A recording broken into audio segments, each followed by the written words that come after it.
ಎಲ್ಲರಿಗೂ ನಮಸ್ಕಾರ. ಇವತ್ತಿನ ರೆಸಿಪಿ ಒಂದು ಕರಾವಳಿ ಶೈಲಿಯ ಸಿಂಪಲಾದ ಮಂಗಳೂರು ಬೆಂಡೆಕಾಯಿಯ ಸಾರು. ಬಹಳ ಟೇಸ್ಟಿಯಾಗಿ ಬರ್ತದೆ. ಇದಕ್ಕೆ ಈ ಸೀಸನ್ನಲ್ಲಿ ಅಮಟೆಕಾಯಿ ಸಿಗ್ತದೆ, ಅದನ್ನು ಹಾಕಿ ಮಾಡಿದರೆ ಬಹಳ ರುಚಿಕರ. ಒಂದು ಸೈಡ್ ಡಿಶ್ ಆಗಿ ಒಂದು ಚಟ್ನಿ ಅಥವಾ ಉಪ್ಪಿನಕಾಯಿ ಇದ್ದರೆ, ಒಂದು ಮಜ್ಜಿಗೆ ಇದ್ದರೆ ಸಾಕು, ಒಂದು ರುಚಿಕರವಾದ ಮಧ್ಯಾಹ್ನದ ಊಟ ಆಗ್ತದೆ. ಹಾಗಾದರೆ ಯಾರೆಲ್ಲ ನನ್ನ ಚಾನಲನ್ನು ನೋಡ್ತಿದ್ದೀರಿ, ಯಾರೆಲ್ಲ ಇನ್ನೂ ಸಬ್ಸ್ಕ್ರೈಬ್ ಮಾಡಿಲ್ಲ, ದಯವಿಟ್ಟು ಸಬ್ಸ್ಕ್ರೈಬ್ ಮಾಡಿ ಸಪೋರ್ಟ್ ಮಾಡಿ ಅಂತ ಹೇಳ್ತಾ ಬನ್ನಿ ಯಾವ ರೀತಿ ಈ ಒಂದು ಸಿಂಪಲ್ ಆದ ಸಾರನ್ನು ಕೆಲವು ಇಂಗ್ರೀಡಿಯೆಂಟ್ಸನ್ನು ಹಾಕಿ ಮಾಡುವಂಥದ್ದು ನೋಡೋಣ. ನಮಸ್ತೆ ಮಿತ್ರರೇ, ಇಲ್ಲಿ ನೋಡಿ ನಾವು ಮಂಗಳೂರಿನ ಬೆಂಡೆಕಾಯಿ ಉಂಟು. ಇವತ್ತು ಮಂಗಳೂರು ಶೈಲಿಯ ಒಂದು ಬೆಂಡೆಯ ಸಾರು. ಕರಾವಳಿಯಲ್ಲಿ ನಾವು ಹೆಚ್ಚಾಗಿ ಒಂದು ಸಿಂಪಲ್ ಆದ ಬೆಂಡೆ ಸಾರು ಈ ಅಮಟೆಕಾಯಿಯನ್ನು ಹಾಕಿ ಮಾಡ್ತೇವೆ. ಈಗ ಅಮಟೆಕಾಯಿಯ ಸೀಸನ್. ಈ ಬೆಂಡೆಯನ್ನು ಸಹ ಕಟ್ ಮಾಡ್ಕೊಳ್ಳೋಣ, ಅಮಟೆಕಾಯಿಯನ್ನು ಸ್ವಲ್ಪ ಗುದ್ದಿಕೊಳ್ಳೋಣ. ಅದರೊಟ್ಟಿಗೆ ಒಂದು 3-4 ಕಾಯಿ ಮೆಣಸುಕೊಳ್ಬೇಕು, ಒಂದು ನೀರುಳ್ಳಿ, ಕೊತ್ತಂಬರಿ ಸೊಪ್ಪು ಮತ್ತು ಕರಿಬೇವಿನ ಸೊಪ್ಪು ಮತ್ತು ಸ್ವಲ್ಪ ಎಣ್ಣೆ. ನಾನು ಹೇಳ್ತೇನೆ ಹಾಕ್ತಾ ಏನೆಲ್ಲ ಬೇರೆ ಇಂಗ್ರೀಡಿಯೆಂಟ್ಸ್ ಬೇಕಂತ ತೋರಿಸ್ಕೊಡ್ತೇನೆ. ಮೊದಲಿಗೆ ಈ ಊರ ಬೆಂಡೆಯನ್ನು ಒಂದು ಸಣ್ಣದಾಗಿ ಕಟ್ ಮಾಡ್ಕೊಳ್ಳೋಣ. ವೀಕ್ಷಕರೇ ನೋಡಿ, ಒಳ್ಳೆ ಅಂಬಡೆಯನ್ನು ಸಹ ಗುದ್ದಿಕೊಂಡೆ ತುಂಬ ಚೆನ್ನಾಗಿ ಬರ್ತದೆ. ಬೆಂಡೆಕಾಯಿ ನೋಡಿ ಈ ಸೈಜ್ನಲ್ಲಿ ಇದನ್ನು ಹೀಗೆ ಕಟ್ ಮಾಡಿಕೊಳ್ಬೇಕು. ಇಷ್ಟಿಷ್ಟು ದೊಡ್ಡದಿದ್ದರೆ ಸಾಕು. ಸೊ ನೀರುಳ್ಳಿ ಒಂದು ಕಟ್ಟಾಯಿತು, ಕೊತ್ತಂಬರಿ ಸೊಪ್ಪು ರೆಡಿ ಆಯಿತು, ಕಾಯಿ ಮೆಣಸು ರೆಡಿ ಆಯಿತು. ಇಲ್ಲಿಗ ಒಂದು ಬಾಣಲೆಯನ್ನು ನಾನು ಇಟ್ಕೊಂಡಿದ್ದೇನೆ. ಇಲ್ಲಿಗ ನಮಗೆ ಸಾಸಿವೆ, ಉದ್ದಿನಬೇಳೆ ಮತ್ತು ಸ್ವಲ್ಪ ಒಂದು 4 ಈ ಕರಿಮೆಣಸನ್ನು, ಈ ಮಳೆಗಾಲ ಟೈಮಲ್ಲಿ ಮಾಡುವಾಗ ಒಂದು 4 ಕರಿಮೆಣಸನ್ನು ಗುದ್ದಿಕೊಳ್ಬೇಕು. ಈ ಬೆಳ್ಳುಳ್ಳಿಯನ್ನು ಸಹ ಒಂದು 5 ಎಳೆಯಷ್ಟು ಬೆಳ್ಳುಳ್ಳಿಯನ್ನು ಗುದ್ದುಕೊಂಡಿದ್ದೇನೆ. ಮತ್ತು ನಮಗೆ ಒಂದು 2 ಚಮಚದಷ್ಟು ಸಾರಿನ ಪುಡಿ ಬೇಕು. ಸಾರಿನ ಪುಡಿ ಇಲ್ಲದವರು ಹಳದಿ ಪುಡಿ, ಕೊತ್ತಂಬರಿ ಪುಡಿ, ಜೀರಿಗೆ ಪುಡಿ ಇಷ್ಟನ್ನು ಮತ್ತು ಮೆಣಸಿನ ಪುಡಿ, ಇದನ್ನು 1 ಚಮಚದಷ್ಟು ಕೊತ್ತಂಬರಿ ಪುಡಿ ಆದರೆ ಅರ್ಧ ಚಮಚದಷ್ಟು ಜೀರಿಗೆ ಪುಡಿ, 2 ಚಮಚದಷ್ಟು ಮೆಣಸಿನ ಪುಡಿ ಈ ಚಮಚದಲ್ಲಿ ತೆಗೆದುಕೊಂಡ್ರೆ ಸಾಕಾಗ್ತದೆ. ಸೊ ಈಗ ಇದು ಬಿಸಿಯಾಗಿದೆ. ಇದಕ್ಕೆ ಸ್ವಲ್ಪ ಒಂದು 3 ಚಮಚಗಳಷ್ಟು ಎಣ್ಣೆಯನ್ನು ಹಾಕೊಳ್ಳೋಣ. ಎಣ್ಣೆ ಹಾಕ್ಕೊಂಡು ಅದರಲ್ಲಿ ಮೊದಲಿಗೆ ಬೆಳ್ಳುಳ್ಳಿ ಒಂದು 5 ಎಳೆಯಷ್ಟು ಬೆಳ್ಳುಳ್ಳಿಯನ್ನು ಹಾಕ್ಕೊಳ್ತಿದ್ದೇನೆ. ಬೆಳ್ಳುಳ್ಳಿ ಸ್ವಲ್ಪ ಕಲರ್ ಚೇಂಜ್ ಆಗುವಾಗ 1 ಚಮಚದಷ್ಟು ಸಾಸಿವೆ, 1 ಚಮಚದಷ್ಟು ಉದ್ದಿನ ಬೇಳೆ ಮತ್ತು ಕರಿಲೀವ್ಸ್ ಹಾಕ್ಕೊಂಡು ಅದರೊಟ್ಟಿಗೆ ಏನು ನಾವು ಪುಡಿ ಮಾಡಿದ್ದೇವೆ ಕರಿಮೆಣಸಿನ ಪುಡಿ ಅದನ್ನು ಹಾಕೊಳ್ಳೋಣ. ಕರಿಮೆಣಸಿನ ಪುಡಿ ಹಾಕೊಂಡ ಮೇಲೆ ಈರುಳ್ಳಿಯನ್ನು ಹಾಕೊಳ್ಳೋಣ. ಈರುಳ್ಳಿಯನ್ನು ಹಾಕ್ಕೊಂಡು ಸ್ವಲ್ಪ ತಿರುಗಿಸಿಕೊಂಡು,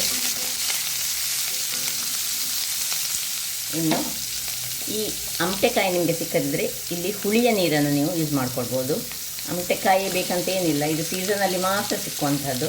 ಸೊ ನಾನಿಲ್ಲಿ 5 ಅಮಟೆಕಾಯಿಯನ್ನು ಹಾಕ್ಕೊಂಡಿದ್ದೇನೆ. ಅದು ಬಹಳ ಟೇಸ್ಟಿಯಾಗಿ ಬರ್ತದೆ. ಸೀಸನಲ್ಲಿ ಸಿಕ್ಕುವಾಗ ಮಾಡಿದರೆ ಬಹಳ ಒಳ್ಳೆಯದು. ಹೀಗೆ ಇದನ್ನು ಹಾಕ್ಕೊಂಡು ಇನ್ನೀಗ ಬೆಂಡೆಕಾಯಿ ಇಷ್ಟನ್ನು ಹಾಕೊಳ್ಳೋಣ. ಒಳ್ಳೆ ಚೆನ್ನಾಗಿ ತಿರುಗಿಸಿಕೊಂಡು ಕಾಯಿ ಮೆಣಸು, ಕೊತ್ತಂಬರಿ ಸೊಪ್ಪಿನ ದಂಟನ್ನು ಮಾತ್ರ ಹಾಕೊಳ್ಳೋಣ. ಈಗ ಸ್ವಲ್ಪ ಲಾಸ್ಟಿಗೆ ಮೇಲೆ ಗಾರ್ನಿಷಿಗೆ ಸ್ವಲ್ಪ ಕೊತ್ತಂಬರಿ ಸೊಪ್ಪು ನಮಗೆ ಬೇಕಾಗ್ತದೆ. ಸೊ ಇದನ್ನು ಚೆನ್ನಾಗಿ ಒಮ್ಮೆ ತಿರುಗಿಸ್ಕೊಳ್ತಿದ್ದೇನೆ.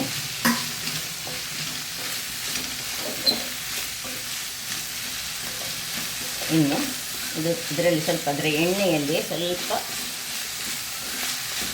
ಹೀರಿಕೊಳ್ಬೇಕು, ಎಣ್ಣೆಯನ್ನು ಹೀರಿಕೊಳ್ಬೇಕು ಮತ್ತು ಡ್ರೈ ಆಗಬೇಕು ಒಂಚೂರು. ಆಮೇಲೆ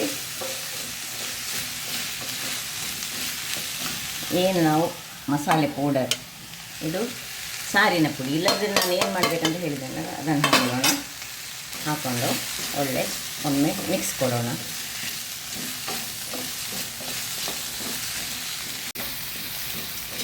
ಇನ್ನು ಸ್ವಲ್ಪ ಹಳದಿ ಪುಡಿಯನ್ನು ನಾನು ಇದಕ್ಕೆ ಹಾಕ್ಕೊಳ್ತಿದ್ದೇನೆ. ಯಾವಾಗಲೂ ಈ ಪೆಪ್ಪರ್ ಕಾರ್ನ್ಸ್ ಅಂದರೆ ಕರಿಮೆಣಸು ಹಾಕೊಂಡಾಗ ಹಳದಿ ಹಾಕಿದರೆ ಅದನ್ನು ಅಬ್ಸಾರ್ಬ್ ಮಾಡುವಂತಹ ಶಕ್ತಿಯನ್ನು ಹೊಂದಿರುವುದರಿಂದಾಗಿ ಸ್ವಲ್ಪ ಹಳದಿ ಹಾಕಿದರೆ ನಮ್ಮ ದೇಹಕ್ಕೆ ಸಹ ಬಹಳ ಉತ್ತಮ ಆರೋಗ್ಯಭರಿತವಾಗಿರ್ತದೆ. ಇನ್ನು ಉಪ್ಪು, ಎಷ್ಟು ಉಪ್ಪು ಬೇಕು ಅಷ್ಟು ಉಪ್ಪನ್ನು ಹಾಕ್ಕೊಂಡು ಒಂದು ಸಣ್ಣ ತುಂಡು ಬೆಲ್ಲ ಎಲ್ಲ ಹಾಕ್ಕೊಂಡ ಮೇಲೆ ನೀರು ಒಂದು 3 ಲೋಟಗಳಷ್ಟು ನೀರನ್ನು ಹಾಕಿ ಈಗ ಇದನ್ನು ಮುಚ್ಚಳ ಮುಚ್ಚಿ ಬೇಯಿಸ್ಕೊಳ್ಳೋಣ. ವೀಕ್ಷಕರೇ, ಒಂದು 5 ನಿಮಿಷಗಳ ಬಳಿಕ ನೋಡಿ ಒಳ್ಳೆ ಕುದೀತಾ ಉಂಟು. ಒಮ್ಮೆ ನಡುವಲ್ಲಿ ಒಮ್ಮೆ ಸೌಟನ್ನು ಹಾಕಿದರೆ ಸಹ ಒಳ್ಳೆಯದು, ಉತ್ತಮ. ಒಮ್ಮೆ ಚೆಕ್ ಮಾಡ್ಕೊಳ್ಳೋಣ, ಬೆಂದಿದ್ದರೆ ಆಫ್ ಮಾಡ್ಕೊಳ್ಳೋಣ, ಬೆಂದಿರದಿದ್ದರೆ ಪುನಃ ಒಂದು 2-3 ನಿಮಿಷಗಳ ಕಾಲ ಇದನ್ನು ಇಟ್ಕೊಳ್ಳೋಣ. ಸ್ವಲ್ಪ ಬೇಯಲಿಕ್ಕೆ ಬಾಕಿ ಉಂಟು. ಸೊ ಇದನ್ನು ಪುನಃ ಒಮ್ಮೆ ಮುಚ್ಚಿಟ್ಟುಕೊಂಡು ಒಂದು 2 ನಿಮಿಷ ಇಟ್ಕೊಳ್ಳೋಣ. ವೀಕ್ಷಕರೇ ನೋಡಿ, 2 ನಿಮಿಷ ಪುನಃ ಇಟ್ಕೊಂಡೆ. ಇನ್ನು ಕೊನೆಯದಾಗಿ ಕೊತ್ತಂಬರಿ ಸೊಪ್ಪನ್ನು ಇದರಲ್ಲಿ ಹಾಕೊಳ್ಳೋಣ.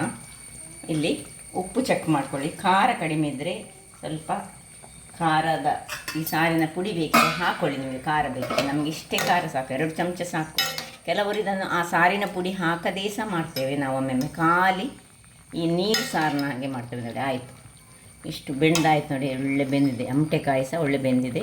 ಇದನ್ನೀಗ ಆಫ್ ಮಾಡಿಕೊಂಡು ಜಸ್ಟ್ ಇದು ಸಾರಿನೊಟ್ಟಿಗೆ ಒಂದು ಚಟ್ನಿಯ, ಅದು ಇದು ಮಳೆಗಾಲದಲ್ಲಿ ಹೆಚ್ಚಾಗಿ ಮಾಡ್ತೇವೆ ನಾವು. ಈ ಬೆಂಡೆಕಾಯಿ ಸಹ ಸಿಗ್ತದೆ, ಅಮಟೆಕಾಯಿ ಸಹ ಸಿಗ್ತದೆ. ಅದರೊಟ್ಟಿಗೆ ಚಟ್ನಿ, ಒಂದು ತುಂಡು ಉಪ್ಪಿನಕಾಯಿ ಮತ್ತು ಮೊಸರು ಅಥವಾ ಮಜ್ಜಿಗೆ ಯಾವ ಸಹ ಆಗ್ತದೆ. ಅದರೊಟ್ಟಿಗೆ ಮಾಡಿದರೆ ಒಂದು ಊಟ ಅಂತೂ ಬಹಳ ಸೊಗಸಾಗಿ ಬರ್ತದೆ.